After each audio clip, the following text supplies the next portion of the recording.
Kalau sama ada orang tua, tinggal sama orang tua. Di dia tuh nih. Ya mungkinan besar nanti orang tua yang mandiin ya. Enak ya kalau misalnya dekat dengan orang tua. Tapi kalau mandiri, ya alhamdulillah saya mandiri. Orang tua di Aceh, saya di sini. Anak 4 ya mandiin sendiri gitu ya. Jadi bisa sendiri gitu ya. Jadi insya Allah bisa. Jadi kita seorang ibu harus lebih prepare ya. Jadi mudah-mudahan tidak terlalu tergantung dengan orang tua, kasihan dah tua ya. Oke, baik ya. Sebelum kita masuk ke langsung praktek ya, secara teoritis apa tujuannya memandikan?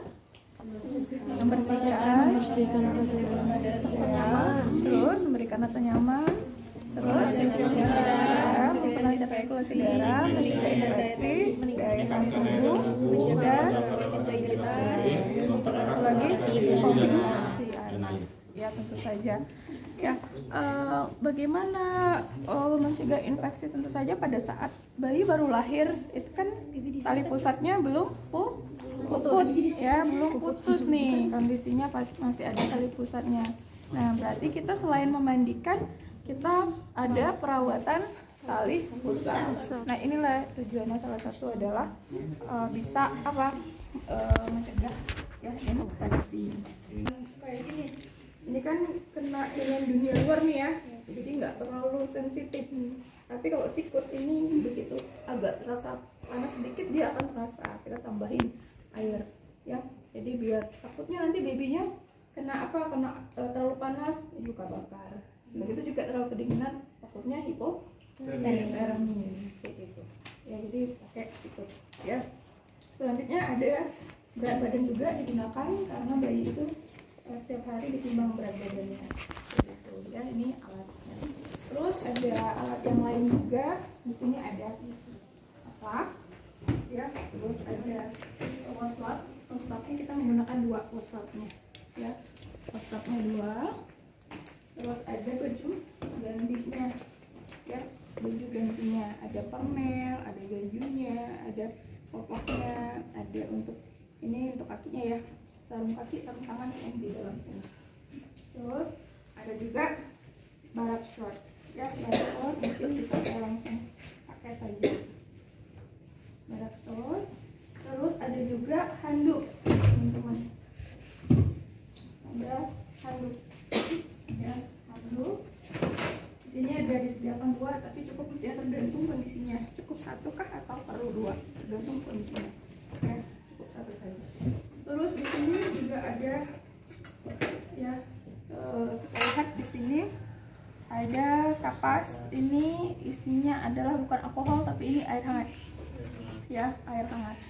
Terus ada juga untuk ini kasa steril ya.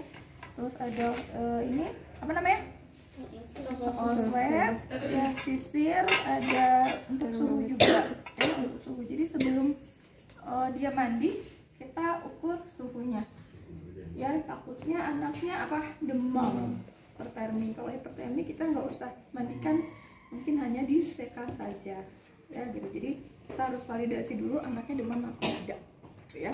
Oke, ini sudah. Terus ada juga untuk sabun mandi, bedak ya, minyak telon, baby oil gitu ya. Nah ini bisa digunakan, tapi teman-teman pastikan dulu anaknya bisa tidak menggunakan sabun, baby oil ya gitu. Karena ada beberapa baby ya, bayi baru lahir itu tidak bisa menggunakan kayak ginian kayak gitu, alergi ya. Begitu kita pakein takutnya jadi kayak iritasi, merah-merah atau mukas gitu ya. Ini anak saya 4-4-nya begitu ya, jadi nggak pernah kenal dengan yang beginian anak saya. Jadi maksimal banget itu minyak telon, itu pun tergantung mereknya mana gitu. Ada yang satu cocoknya di My Baby, ada yang cocoknya ini gitu. Jadi nggak kenal bedak, nggak kenal shampoo kayak gitu-gitu, nggak kenal. Jadi khusus sampo-nya yang untuk yang babynya, khusus yang alergi kayak gitu ya. Bahkan sampai air mandi juga pakai aqua, saking alerginya teman-teman. Jadi hati-hati ya, kulit bayi itu sensitif jadi kadang kita ibu-ibunya itu ya suka iseng. Saya juga udah tahu anaknya yang 3 orang itu sensi. Anak 4 kemarin saya coba pakein Zetsal kayak gitu ya, pakein Johnson kayak gitu ya. Alergi, oh alergi nih, pakein dulu lama-lama dimarahin sama dokter ya. Sudah punya riwayat anak 3 alergi tapi masih iseng aja gitu ya. Akhirnya ya udah ganti begitu ini ke dokter, suruh nggak usah pakai apa-apa. Sampai deterjen juga nggak bisa teman-teman, deterjen yang kayak misalnya ini ya khusus sampai gede sekarang. Jadi begitu pakai deterjen yang ada pewangi-pewanginya kena keringat, karena kasihan sekali ya kalau sudah ini. Oke, itu alat-alatnya ya. Jadi udah tadi sudah disebutkan alat-alatnya ya, baru kita ke pelaksanaannya ya. Saya dekat-dekatkan alatnya ya di sini nanti biar gampang ya. Oke, selanjutnya kita akan melakukan ini, anggapnya masih ke ibu ya. Nah, saya coba ini.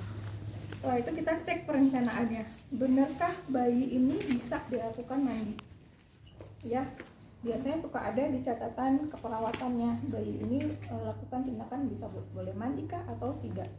Ya, kalau untuk anak-anak yang mungkin mengalami kayak asfiksi, yang mengalami yang dalam kebocoran dan lain-lain, itu mungkin pakai alat bantu pernapasan dan segala macam mungkin belum boleh untuk mandi ya, paling diseka saja gitu ya. Kecuali kalau anak yang udah TV-nya oke ya, kondisinya oke, boleh kita mandiin. Dan sekarang juga begitu lahir nggak boleh mandiin ya, ya biasanya nunggu besoknya baru boleh dimandikan ya. Kalau dulu begitu keluar begitu ini boleh mandi ya. Kalau sekarang ternyata dari hasil penelitian ternyata untuk mencegah hipotermi, karena banyak anak yang setelah mandi mungkin bisa terjadi hipotermi ya. Jadi besoknya setelah suhu dia stabil, dia bisa menyesuaikan lingkungan yang baru kita mandiin, biasanya seperti itu gitu ya. Biasanya kalau di ruangan juga mandiinnya pagi-pagi ya, subuh jam 5 gitu ya. Ya silakan ya, jam 5-an ya, jam 5-an udah dimandiin. Jadi teman-teman pada saat nanti praktek ya, karena kan masuknya paling pagi sama siang, nggak kebagian mandi, paling apa janjian ke perawat ya, janjian ke perawat aku pengen mandiin bayi ya, tinggal janjian nanti pagi-pagi teman-teman dari subuh-subuh datang ya untuk memenuhi target yang memandikan. Kadang kan biasa kan suka, insya Allah nanti kita di RSUD ya Bu, Bu Umi lagi nelfon di RSUD, jadi nanti mungkin ada yang ngekos dekat situ gitu ya, dekat RSUD ya, nanti tinggal janjian aja ke perawat ya. Oke, tadi yang pertama cek ya perencanaan pasiennya, benarkah dia bisa dilakukan memandikan. Yang kedua apa di situ? Langsung apa? Setelah cek perencanaan, kan cek perencanaan, habis itu persiapan alat. Harusnya sebelum dipersiapkan alat, perencanaan dulu. Iya, kan sudah nih ya, ini cek perencanaannya nih. Nah setelah itu cuci tangan, ya setelah cuci tangan baru persiapan alat. Nah, ya cek perencanaan, benar tadi sudah anaknya oke, gitu ya. Setelah itu baru kita cuci tangan, baru kita persiapan alat. Ya, Ibu permisi ya. Saya perawat Ida, ya, saya hari ini coba untuk memandikan bayi ibu, sekaligus nanti saya coba melakukan perawatan tali pusat ya. Mungkin karena ibu anak pertama ini ya, benar ibu ini bayinya pertama ya. Kalau ya mungkin nanti bisa dilihat ya Bu ya, bagaimana cara memandikannya, bagaimana cara perawatan tali pusatnya. Jadi nanti pada saat di rumah ibu bisa melakukan mandiri gitu ya, nggak harus manggil nurse atau nggak harus dengan orang tuanya kayak gitu ya. Ibu berkenan untuk diiniin anaknya dimandiin, setuju? Iya, setuju. Kalau setuju mungkin babynya nanti sama ibu dulu ya, kita mandikan di sini saja ya. Nanti saya coba untuk ini dulu persiapan alat-alatnya ya. Mau cobain jadi ibunya? Jadi ibu ya. Oke, langsung saya persiapkan alat-alatnya.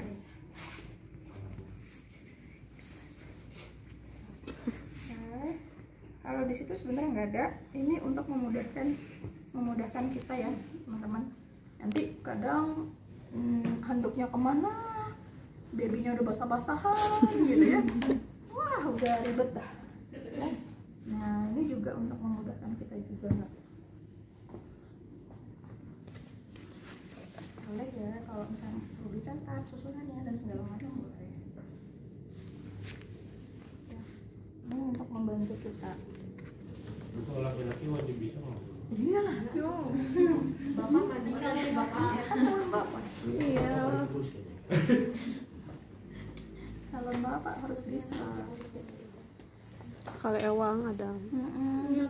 Capek istri teh. Udah melahirnya.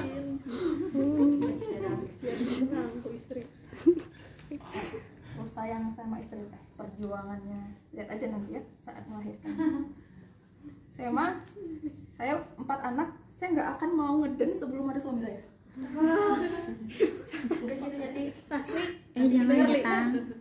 Kenapa? Biar tahu perjuangan kita gimana. Luar biasa perjuangan kita tuh. Alhamdulillah 4-4-nya ini. 4-4-nya ada. Walaupun suami lagi dinas di luar, saya bilang pokoknya kalau melahirkan saya nggak mau, karena saya kan sendiri nggak ada orang tua di sini. Pasti kalau nggak ada dia mau sama siapa saya bilang. Pokoknya harus tunggu. Jadi begitu dia ngurus administrasi ya udah sakit. Gitu doang. Jadi begitu dia masuk baru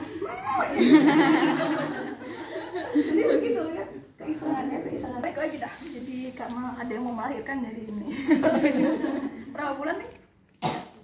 4. Ibu dedeknya saya ambil ya. Nah, Ibu boleh perhatiin ya Bu ya, cara-caranya seperti apa. Ya, jadi teman-teman sebelum saya ini ada dua teknik untuk memandikan bayi baru lahir ya. Untuk yang pertama, yang tali pusatnya masih ada, jadi dia dibersihkan di sini ya, dimandikan di sini. Pakai sabun, pakai air, dibersihkan lagi semuanya di sini. Ya, jadi beres sampai nyabunin semuanya di sini semua. Tapi begitu anaknya sudah puput ya, pusatnya sudah lepas. Jadi begitu nanti ditaruh air, disabunin, sudah di sini pas bersihinnya di jolang. Gitu. Itu 2 teorinya. Gitu. Jadi kenapa? Karena kalau misalnya masih bayi baru lahir itu kan masih ada pusatnya, takutnya masukin sini terlalu basah tali pusatnya, jadi lama jadinya. Tapi kalau memang udah terbiasa bisa nggak apa-apa. Yang penting kita bisa atur air jangan terlalu basah di tali pusatnya, gitu. Ya, paham sampai sini ya? Oke. Nah sebelum kesana tadi ya kita coba cek dulu ya, pastikan dulu benar-benar dedeknya tidak ada demam ya. Bu, bentar ya, saya cek dulu ya. Oke, ininya bagus ya Bu, nggak ada demam, susunya 36. Oke, selanjutnya dedeknya kalau pada saat kita buka mandiin kadang ada pup ya, ada BAB, ada segala macam ya, silakan dibersihkan dulu sebelum dimandikan. Ya, bersihkan dulu semuanya ya. Oke, setelah ini baru kita timbang berat badan. Kalau di rumah sakit setiap hari timbang berat badan ya. Jadi untuk apa? Untuk melihat ya perkembangan si bayinya ya, apakah masih tetap nih ya, kita evaluasi kenapa udah sekian lama tapi berat badannya nggak naik-naik nih gitu ya. Itu juga harus kita evaluasi. Oke, selanjutnya sebelum kita basah-basahan kita harus bersihkan dulu ya. Bersihkan dulu bagian matanya, bagian hidungnya ya. Oke, nah ini ya, kita cuci tangan dulu. Udah ya, cuci tangan. Terus apa lagi? Sudah cuci tangan, baru kita bersih-bersih. Teman-teman kalau misalnya mau ada tambahan nggak ada di situ boleh ya ditulis ya. Ini air hangat teman-teman, hanya 1 kali pusat ya, ingat 1 kali kapas. Kurang bersih, oke, sini nah yang satunya silahkan dibersihkan lagi ya. Hidung bagian mulut. Kadang kan bayi baru lahir tuh bekas ASI ya, kalau malam tuh suka ada kayak apa ya namanya, Kerak. ya keraknya ya, silakan dibersihkan. Terus kadang juga di lidahnya bekas ASI dan lain-lain suka ada putih-putih gitu ya. Nah sekarang kan alat sebenarnya banyak untuk bersihin ya, ada kayak alat sikat kayak gitu udah banyak ya, silahkan kalau memang diadakan beli dan segala macam boleh digunakan. Kalau tidak ada, kita bisa menggunakan kasas ya, kita lilit teman-teman. Ini bisa agak sedikit apa ya, dikasih air lah ya. Boleh mau kelingking, boleh mau ibu jari, boleh, tapi tidak kita paksain ya teman-teman. Jadi kayak kita bersihin orang dewasa ya enggak gitu ya. Jadi begitu ini ya, kita agak tekan sedikit, nanti kan dia ada kayak refleks ya, lidahnya kayak menjulur keluar ya. Begitu kita ini tahan ya udah, kita bersihkan sedikit, udah sekali cukup, sekali besok lagi kayak gitu. Jadi jangan lidahnya dipaksa ini, jangan ya, cukup sekali saja. Itu yang cara yang pertama. Atau cara kedua, setelah memberikan ASI atau memberikan susu formula, kadang ada yang keluar ASINya, kadang enggak ya, tergantung kondisi kita juga, kondisi ibu gitu ya. Kalau kondisi ibunya asupan nutrisi, terus psikologinya juga bagus, insya Allah ASI itu banyak terus gitu ya. Ada juga yang memang karena sesuatu hal tidak keluar ya, harus sufor. Nah biasanya kalau pakai sufor yang biasa banyak kayak gitu, lidahnya agak putih-putihan ya. Nah itu bisa setelah diberikan sufor mungkin dibilas atau dikasih dengan air hangat gitu. Jadi sudah beres supornya, air susunya sudah beres, kita masukin sedikit air hangat kayak gitu, kasih minum dikit. Itu juga air hangat itu biar nggak terlalu nempel di lidahnya, itu juga bisa ya. Oke, nah itu sudah bersih-bersih, mulut udah, mata sudah, itu lanjut ke bersih-bersihnya yang lain ya. Jadi kenapa ini dulu? Karena takutnya nanti kalau sudah buka baju, sudah basah ya, bersihin, wah hipotermi gitu. Ini meminimalkan biar tidak terjadi hipotermi ya. Selanjutnya bagian hidung nih ya, anak kecil biasanya kalau lagi itu atau apa banyak ya ininya ya, silahkan dibersihkan saja ya. Oke, dan telinganya ya, kita agak miringkan ya, tarik ke bawah baru ke belakang untuk membuka jalan ininya ya, telinganya. Masih ingat nggak tempis? Untuk membuka yang kurang dari 2 tahun, masih ingat nggak ya? Kurang dari 3 tahun. Gimana ini? Ke bawah langsung ke belakang. Kayaknya mesti lupa deh ya. Masih lupa ya. Boleh mau pakai baby oil ya, kadang kan di sini kalau bayi lahir suka ada lemak ya, suka ada lemak, boleh pakai baby oil ya, nggak usah banyak-banyak lah baby oilnya gitu ya, dikit aja ya.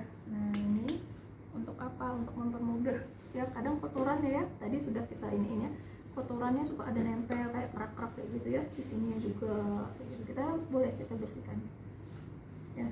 Dan sebelah lagi juga boleh ya, sama ya caranya kayak gitu ya, langsung kita bersihkan. Masih ada, silahkan diambil lagi. Nah untuk bersih-bersih sudah ya, lanjut kita mau memandikan ya. Bersih-bersih sudah, kita memandikan. Kita buka dulu. Nah, kita buka dulu.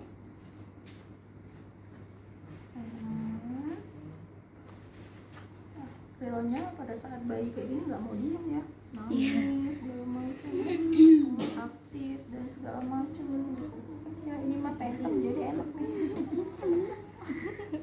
ya. Ya tapi ingat teman-teman, walaupun sudah mau mandiin tetap ya, nah, kan sambil persiapan air nih, takutnya nanti kalau dibuka itu ini ya, ini air hangat tadi ya yang sudah diukur, kita ambil ya, kita kayak proses itu jangan basah banget. Lalu kita akan ini ya, bagian kepala ya, bagian kepalanya, bagian wajahnya ya. Ini nggak pakai sabun dulu ya, ini air ya. Buat lap pertama air dulu ya, semua sampai basah semua ya.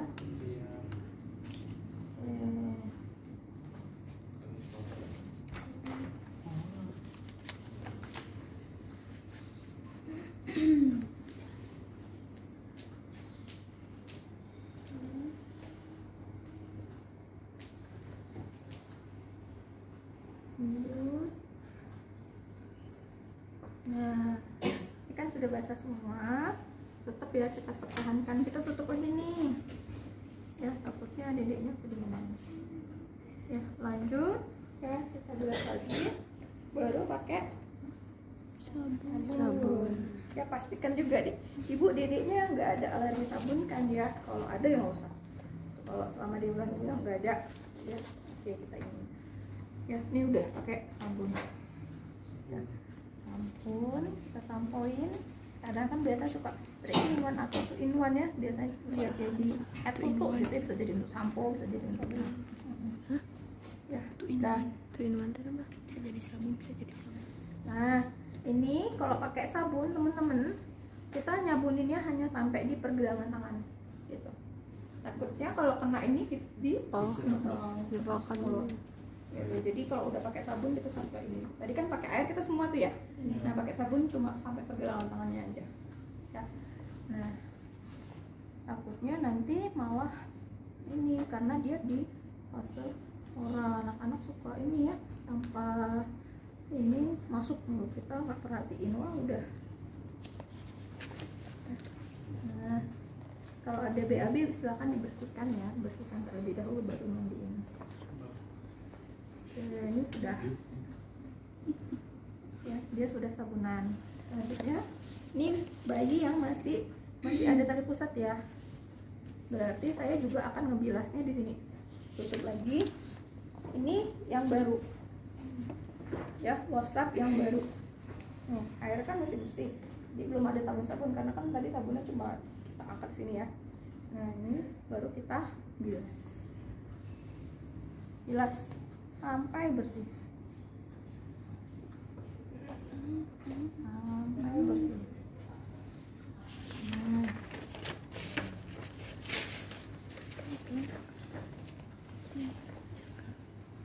Apa terus ini kameramen? Jadi kameramen wae. Yang sudah, ini sudah ya. Jika sudah, berarti kita lanjut ke ambil handuk, keringkan. Ini untuk anak yang masih ada Tali pusar. Nah, anggap ya tali pusatnya udah nggak ada, ya berarti sabun di sini untuk mandiinnya, untuk bersihinnya saya masuk ke jolang. Nah, ya caranya gimana teman-teman? Ya megangnya mungkin lebih enaknya begini.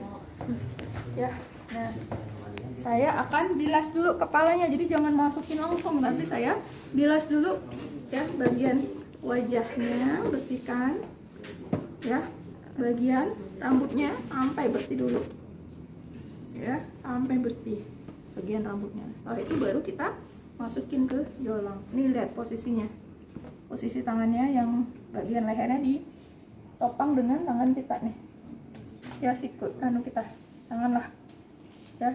Nah, yang ini ibu jari sama jari ini masuk ke aksi lainnya untuk biar jangan licin, takutnya licin ngorot gitu ya. Ini seperti ini ya, udah langsung aja bilas ya. Nih sampai bersih. Oke, nah mau baliknya gimana nih? Ganti nih tangan yang ini, masuk posisinya nih, udah ini kan agak lepas nih, langsung kita balikin. Ini kita oper tangan kita ke sini. Nah, ya, baru kita bilas lagi.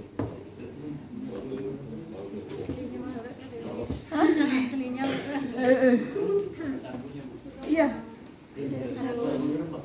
pakai sabun, licin. Makanya tangannya begini. Ini kan megang kenceng tuh. Kalau cuma kayak gini aja, lorot ke sini. Gitu. Kalau kayak gini aja mau lorot. Makanya tangannya gini nih. Nah, ini kita kenceng nih pasti. Ya, nah gimana mau baliknya? Sama aja kayak tadi. Balik lagi, kita terima lagi. Dah.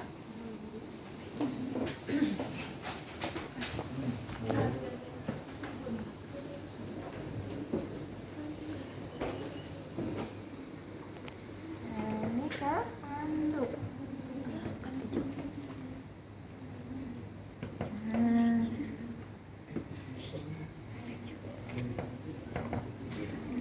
Kita tutup aja dulu ya. Nah, baru kita bersihin dulu bagian rambutnya ya. Kalau realnya ketawa ketiwi ya biasanya. Seneng, ada yang seneng mandi, ada yang nangis, ada yang macam-macam lah ya. Iya ya, 4 anak tuh beda-beda, ada yang mandi, ada yang ketawa ketiwi, ada yang nangis, ada yang apa ya, beda-beda anak ya. Oke, ini sudah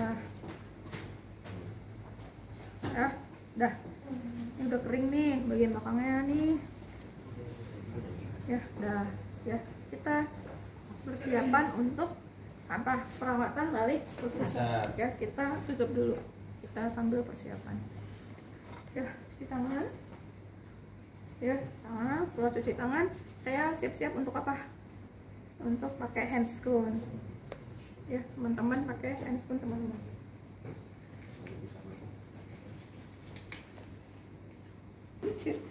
Ya, ini kita iniin.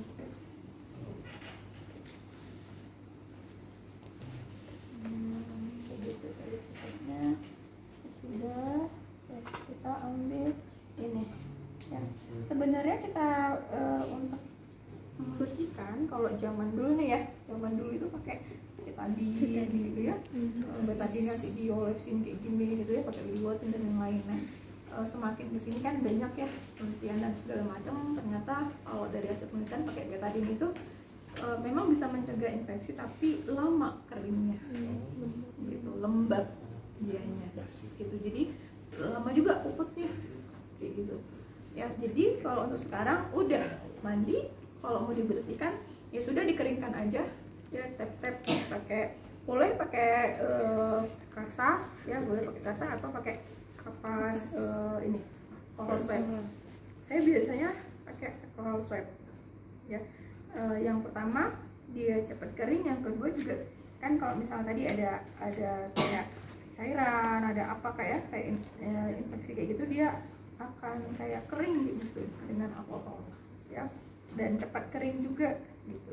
Teman-teman, ini jangan ditarik ya, nggak boleh ditarik, tapi hanya dipegang saja ya, hanya dipegang. Lanjut kita bersihkan ya, bersihkan kayak sirkular kayak gitu sambil ditekan sedikit, takutnya ada apa, ada kayak tadi ya, ada cairan, ada pus dan segala macam, itu akan keluar dan terus dibersihkan ya. Setiap mandi boleh dibersihkan ya gitu. Karena kan ini jalan masuk kuman ya, karena ini kan kondisinya masih basah, masih ada darah-darah segala macam. Ini resiko untuk jalan masuk bakteri ke dalam tubuh si anak kalau tidak dibersihkan dengan baik ya. Oke, nah setelah itu baru kita pakaiin kasa. Sebenarnya nggak pakai kasa juga nggak apa-apa, begini aja udah langsung pakaiin baju, nggak masalah ya. Tapi kalau saya prinsipnya ini adalah kayak meminimalkan kontak langsung gitu. Kalau kayak gini kan nanti kita kepegang untuk apa, kalau kita balur kayak gini kan nggak kepegang langsung gitu ya. Jadi saya empatnya saya buat seperti ini gitu. Jadi saya buat kayak segitiga kasa ya, terus nanti bukan di ini ya, bukan diikat, tapi hanya bener-bener kayak dibalut aja gitu, dilipat-lipat aja. Nah itu doang. Jadi benar-benar untuk biar tidak terlalu kontak lah dengan dunia luar gitu. Jadi kalau kepegang pun nanti kepegang juga yang ininya, kasanya, bukan itunya dari pusat. Kasanya kering. Kasanya kering nih. Kasa kering. Ya, oke. Sudah. Baru kita siap-siap untuk pakaiin baju. Ya, jadi ibu udah ya. Nah, tadi seperti itu tadi perawatannya. Ya, ibu bisa nanti ya di rumah ya. Selanjutnya kita coba pakaiin bajunya, didiknya ya.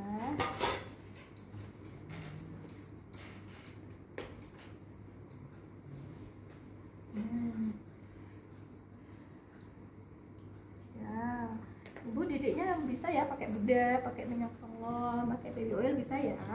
saya coba pakai ini ya.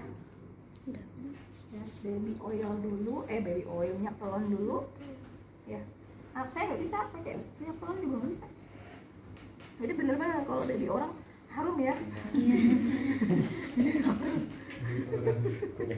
Iya, punya baby orang yang lain itu pada pakai bedak, pada pakai ini. Pakai krim segala macam, iya ya kan. Ini nggak bisa. Tergantung. Sampai dewasa itu nggak bisa. Sekarang udah 15 tahun, udah nggak terlalu udah Tapi bisa. Udah walaupun jadi akhirnya dokternya bilang udah pakai aqua aja deh, cobain deh. Rupanya benar pakai aqua enggak dia. Ya, berarti kan air ya. Nah, ini sudah. Ini karena babynya kecil jadi nggak saya kancingin ya. Anggap aja udah dikancingin. Babynya cuma 1 kilo ini. Ya terus kita pakaiin bedak dan pakaiin bedak. Ingat teman-teman. Jadi jangan suka pakaiin bedak begini atau ada kayak spon di blok gitu. Nggak boleh. Ya karena akan terhirup partikel bedaknya, terhirup, foodnya udah terhirup jadi kayak pneumonia dan lain-lain. Ya jadi benar-benar kita akan jauh, terus kita giniin, baru ke bayinya, kayak gitu. Ya, jadi jangan sampai gini. Kadang ada yang berprinsip kalau misalnya nggak digituin kayak nggak mandi, kayak gitu ya. Biasanya suka gitu orang tua tuh. Puas kan barodas lu kadir ke tuyul jembrogan mata sebelah habis. Gitu kan? Jangan ya, karena nggak tahu mandi. Katanya kayak gitu. Karena ada ininya ya udah ya. Kita ini pasang.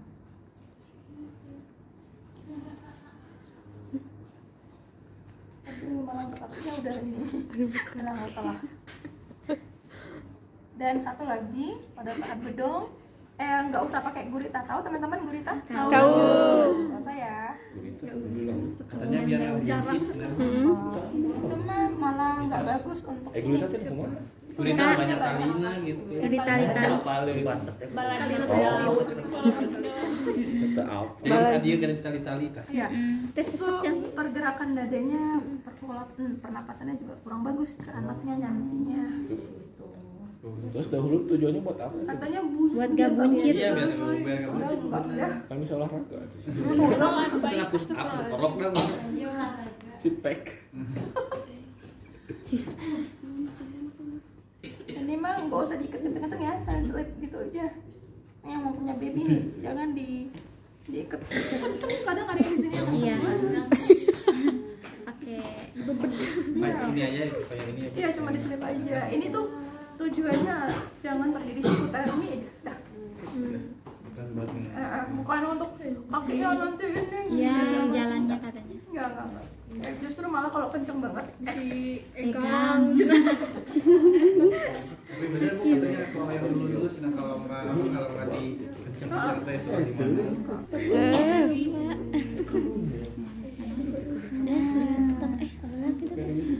Lelaki tadi lanjutan. Ini gitu Oke, setelah itu sudah selesai apa namanya evaluasi. Yang dievaluasi responnya, respon bayinya seperti apa sebelum dan sesudah. Pasti lebih nyaman ya, lebih enak, lebih seger biasanya, langsung tidur biasanya habis mandi ya. Setelah itu dokumentasi juga tadi ya, TV-nya, berat badannya, sama di dokumentasi juga bagaimana tali pusatnya ya, apakah ada infeksi, apakah tidak ya, sudah kering atau enggak. Nah itu juga di dokumentasi. Oke, selesai. Tapi kan alat-alatnya di tangan sudah. Cepat ya kalau misalnya memandikan, beda kalau enggak.